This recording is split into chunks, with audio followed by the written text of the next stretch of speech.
Hello student, in today video lecture we will take apparent weight of a man in an elevator. apparent weight से क्या समझते हो आप? apparent weight होता है बेटा किसी को भी जो अब आप किसी भी सरफेस के ऊपर जब आपको पैर रखते हो जिसकी वजह से आपको वेट महसूस होता है, यानी कि हर एक सरफेस एक रिएक्शन प्रोवाइड करवाता है और उस रिएक्शन की वैल्यू ही क्या कहलाएगी आपका अपैरेंट वेट। वैसे तो वेट होता है mg, कभी भी कहीं भी खड़ी है अब आपका बॉडी का वेट क्या होगा mg। अब mg क्या है, मान लो किसी सरफेस के ऊपर खड़े हैं, जैसे ये पर्सन लिफ्ट के अंदर खड़ा हुआ है तो इसके ऊपर mg वेट डाउनवर्ड लगेगा और इस सरफेस की वजह से एक रिएक्शन फोर्स लगेगा, उसको क्या बोलेंगे अपैरेंट वेट। अपैरेंट वेट मतलब उसको क्या प्रतीत हो रहा है।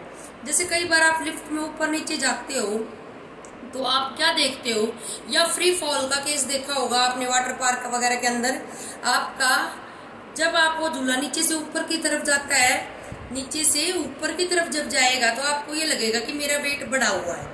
ऊपर से एकदम से नीचे की तरफ आता है फ्री फॉल वाला झूला और उसमें आपको वेटलेसनेस फील होती है। तो वो केसेस ही हम आज यहाँ पे स्टडी करेंगे।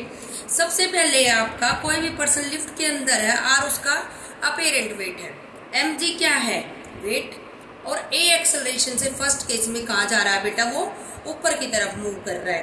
Case 1 if the lift moves upward with acceleration a। अब कंडीशन क्या होगी, सबसे पहले तो अपैरेंट वेट तब फील होगा जब बैलेंस फोर्स नहीं होंगे। क्यों, बैलेंस फोर्स होंगे तो आपस में एक दूसरे को बैलेंस कर जाएंगे, लेकिन इसमें क्या है लिफ्ट कहाँ जा रही है ऊपर जा रही है, कौन सी एक्सेलरेशन से जा रही है a एक्सेलरेशन से जा रही है, तो आपका r फोर्स बड़ा होना चाहिए और mg फोर्स क्या होना चाहिए छोटा। तो r minus M G equals to M A, R minus M G equals to M A. उसके बाद आपका r यहीं रहेगा, m माइनस का mg था ये किधर आ जाएगा इस साइड में आएगा, तो mg plus a first equation. इस केस में अगर लिफ्ट जा रही है ऊपर की तरफ तो आपको ये फील होएगा कि मेरा वेट इंक्रीज कर गया है। इन सेकंड केस में लिफ्ट कहाँ आ रही है बेटा, आपका नीचे की तरफ आ रही है, नीचे की तरफ आने की वजह से आपका क्या होएगा a एक्सेलरेशन से आ रही है, a एक्सेलरेशन से नीचे की तरफ आ रही है, तो आपका when the lift moves downward with a acceleration तो mg माइनस r, क्योंकि किसको बड़ा होना पड़ेगा इस फोर्स को बड़ा होना पड़ेगा mg वाले को, mg minus r equals to M A.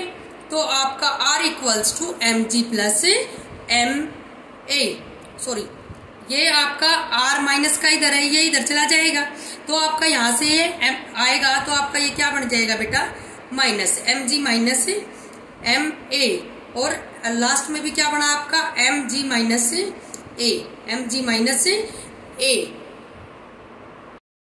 In this case weight decrease. अब जो सेकंड केस हमने डील करा था उस केस में क्या होगा वेट डिक्रीज फील करेगा आपको जब डाउनवर्ड आ रहा होगा।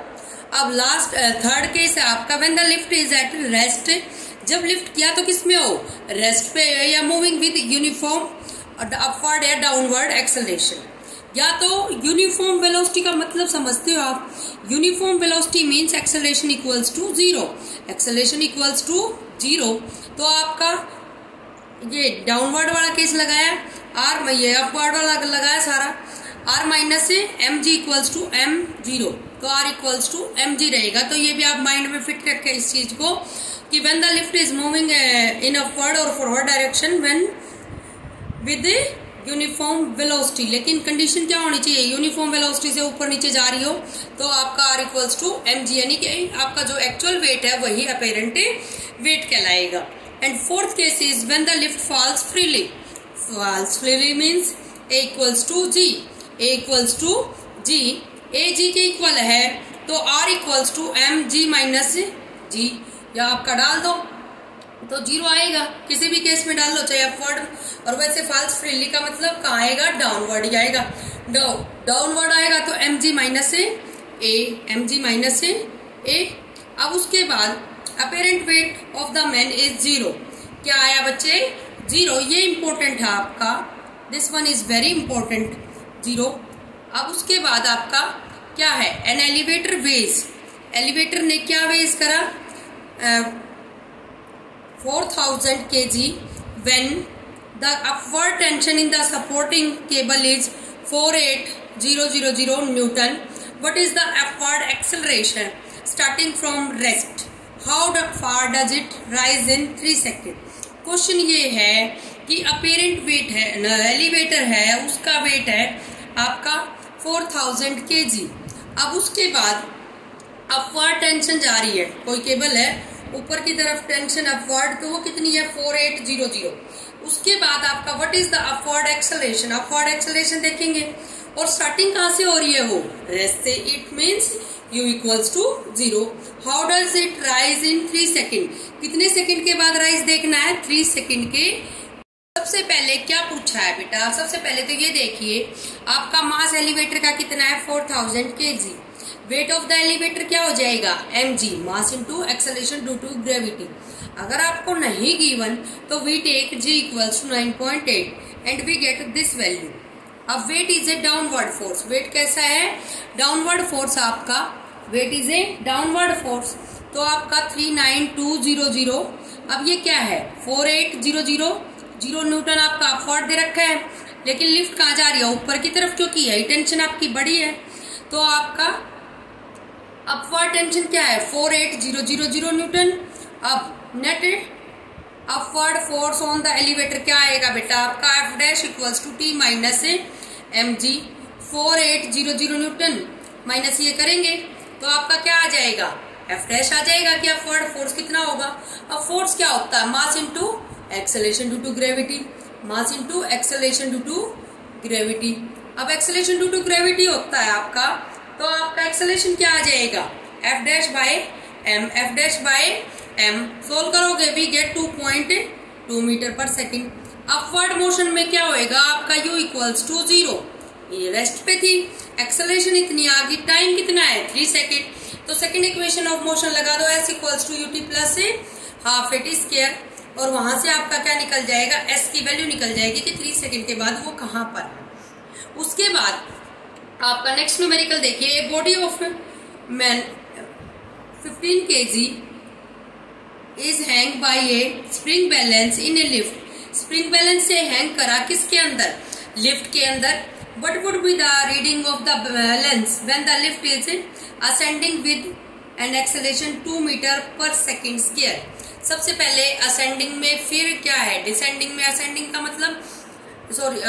मतलब नीचे से कहाँ जा रहा है, ऊपर, और डिसेंडिंग का मतलब ऊपर से नीचे, और फिर क्या है रेस्ट में देखेंगे। तो तीनों केसेस देखेंगे, देखिए किस तरह से करेंगे इसको। अब देखिए डिसेंडिंग विद सेम एक्सेलरेशन, उसी एक्सेलरेशन से नीचे की तरफ आ रहा है। अगला क्या है, descending with a constant velocity 2 metre per second, take g equals to 10 metre per second square. जहां पे बोल ले जी 10 लेना, वहीं पे 10 लेना, नहीं तो 9.8 लेना बच्चे। m equals to 15 kg, a equals to 2 metre per second square. First case में लिफ्ट जा रही है, तो बंदा कहाँ जा रहा है आपका अपवर्ड केस। अपवर्ड केस में वेट आपको ज्यादा फील होएगा, तो g प्लस ए, ये फार्मूला लगेगा। We get 180 newton, we get 180 newton. Second case में आपका क्या आएगा, r equals to M g minus a, m g minus a, क्योंकि नीचे आ रही है तो आपका 120 न्यूटन। और लास्ट केस क्या है, constant velocity. Constant velocity means acceleration क्या होगी 0, एक्सेलरेशन क्या होगी 0, तो 15 इंटू 10 150 न्यूटन।